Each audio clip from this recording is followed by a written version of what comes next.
Germany accuses France of not giving enough to Ukraine. You've probably heard this narrative. Germany is frustrated with France over Ukraine. The Germans say the French are not doing enough.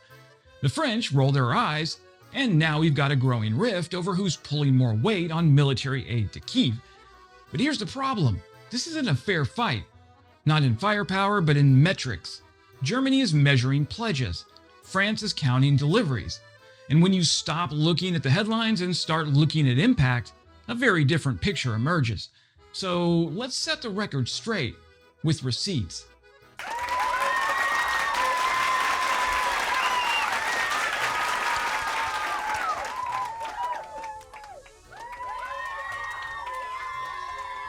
Hello, my friends. This is Wes O'Donnell, is that right?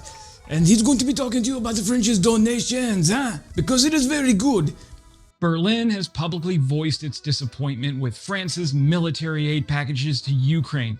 German officials, citing data from the Kiel Institute, claim France has donated just 635 million euros worth of military equipment compared to Germany's 17.7 billion euros.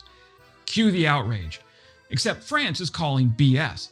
Their Armed Forces Minister, Sébastien Lecaroux, says Germany's figures are misleading because they're based on pledges, not on deliveries. France's own accounting shows it has already delivered 2.6 billion euros in hard military assets to Ukraine. That's equipment on the ground, in Ukrainian hands, doing damage, not press releases about future shipments. As Le Cornu put it, in the most French of burns, France has opted for operational efficiency in its military aid to Ukraine. Promise what you can deliver, deliver what you can promise. Translation: Germany talks, France ships. So let's talk about France's arsenal, right? Quality, not just quantity. France isn't flooding Ukraine with gear for the sake of volume. It's not dumping warehouses of Cold War leftovers like it's running a garage sale. Instead, it's supplying precision weapon systems, battle-tested, export-proven, and immediately operational. These are tools that reshape the tactical scenarios, not just fill out spreadsheets. Let's run through the highlights of what Paris has already delivered and why each piece matters. So first up, Caesar self-propelled howitzers. The Caesar 155mm truck-mounted howitzer has become a rock star on the Ukrainian front lines, and for good reason.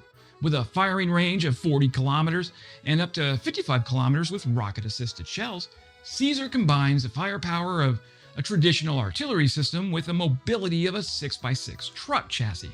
It can deploy, fire 6 rounds, and relocate in under 3 minutes. That kind of shoot and scoot agility is exactly what's needed against Russian counter-battery fire and loitering munitions.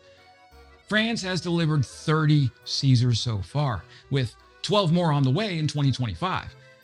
This platform has arguably become one of the most respected Western systems in Ukrainian hands.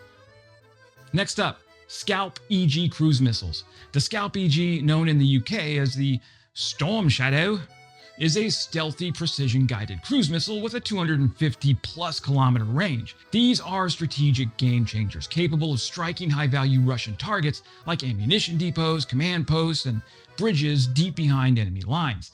Launched from modified Ukrainian Su-24s, the Scalp allows Ukraine to bypass Russian frontline defenses and hit where it hurts, without risking pilots or aircraft of Russian air defenses. It's a limited, high-impact tool, and it's been used to devastating effect. Next up, the Minstrel Air Defense System.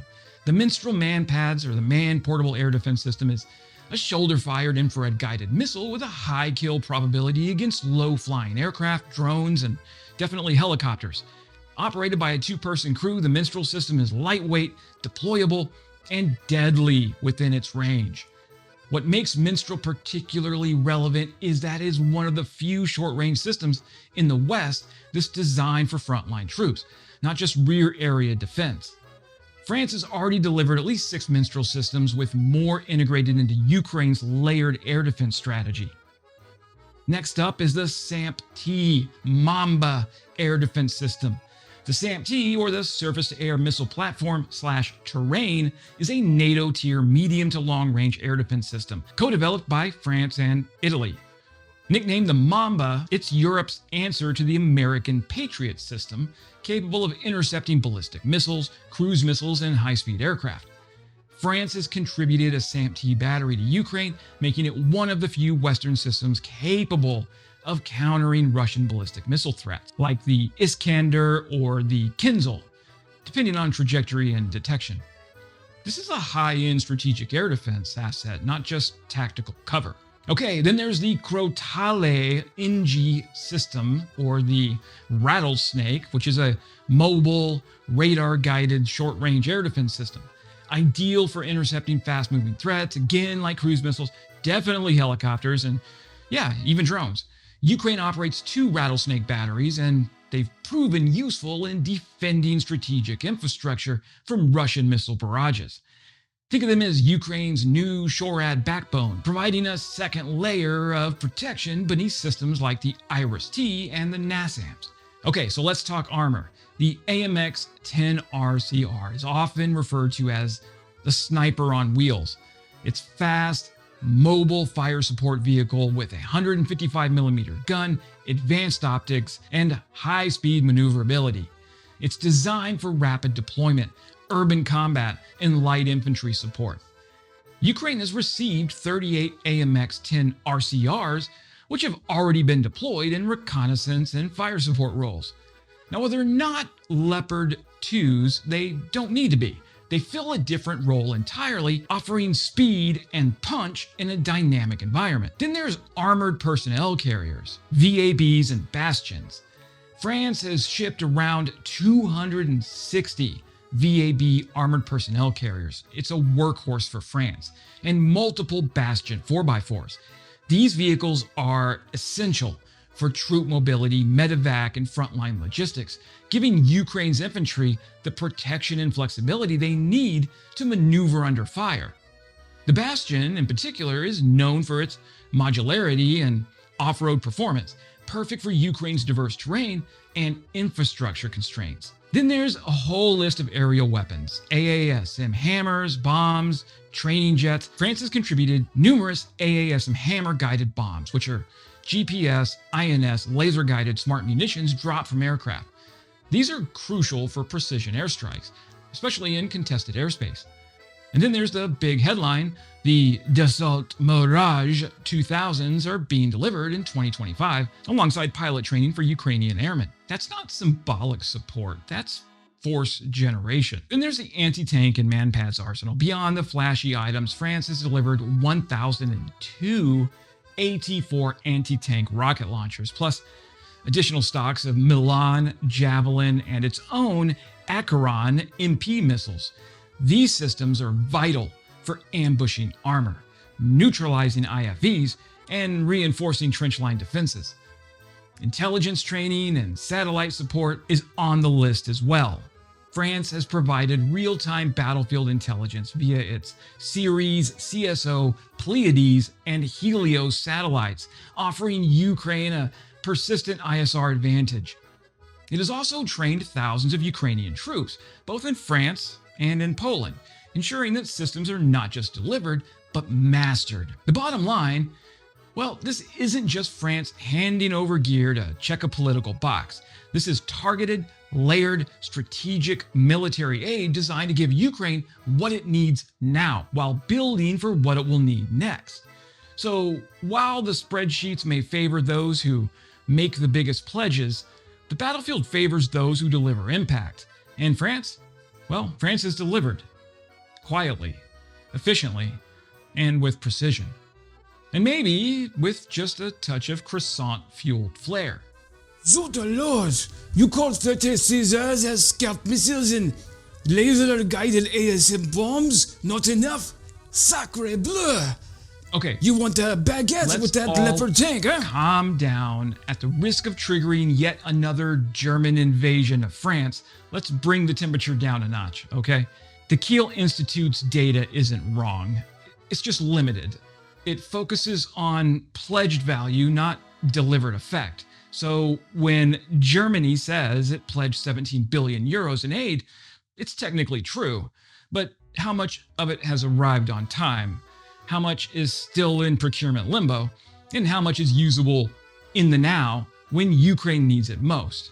Ukraine's own defense minister, Umerov, recently said half of the West's promised gear never shows up on time. France, meanwhile, has prioritized speed, availability, and not rating its own combat readiness to help Ukraine. In fact, France's policy has been clear: support Ukraine without degrading our own forces. That's why some older platforms like VAB APCs and AMX 10s are being phased out and rerouted to Ukraine. It's smart force management with asymmetric benefit. And here's the kicker: France doesn't publish everything. Many high-value weapons like Scalp missiles, Aster SAMs, or Minstrels aren't listed in public inventories to prevent Russia from building intelligence on stockpiles or delivery timetables. The French also don't count aid they haven't yet replaced. That means if a vehicle or artillery piece is donated but not backfilled into the French inventory, it doesn't go on the official books. Germany counts every pledge. France counts only what's out the door, accounted for, and replaced. And that 2.6 billion euro figure, it doesn't include 2025 deliveries, like 12 additional Caesar Howitzers, 100 kamikaze drones, additional Scalps, and aerial bombs, and France's contribution to the Czech-led 800,000 shell procurement plan. It also leaves out Macron's new 3 billion euro bilateral security deal with Ukraine. Yes, billion with a B, signed, active, and operational. So is France pulling its weight? Mon Dieu, oui. Let's be honest, France may not always shout the loudest in the press, but it doesn't need to. Its military aid to Ukraine is diverse, timely, tactically sound, and rooted in a long-term commitment to European stability. Between its precision artillery, air defense systems, and intelligence sharing, and strategic donations like cruise missiles, France has emerged as a quiet powerhouse in Ukraine's war effort. The difference is, France doesn't perform for headlines, it performs for results. And to my German friends upset about French defense spending, next time you want to audit aid to Ukraine, audit what actually shows up. Or better yet, let Frenchie explain it to you with a croissant, a Scout missile, just enough sarcasm to remind you that sometimes the best flex is the one that lands without a sound. That's it for today, friends. Subscribing really helps the channel grow and allows me to fight Russian disinformation. And as always, glory to Ukraine, glory to the heroes. Crimea is Ukraine.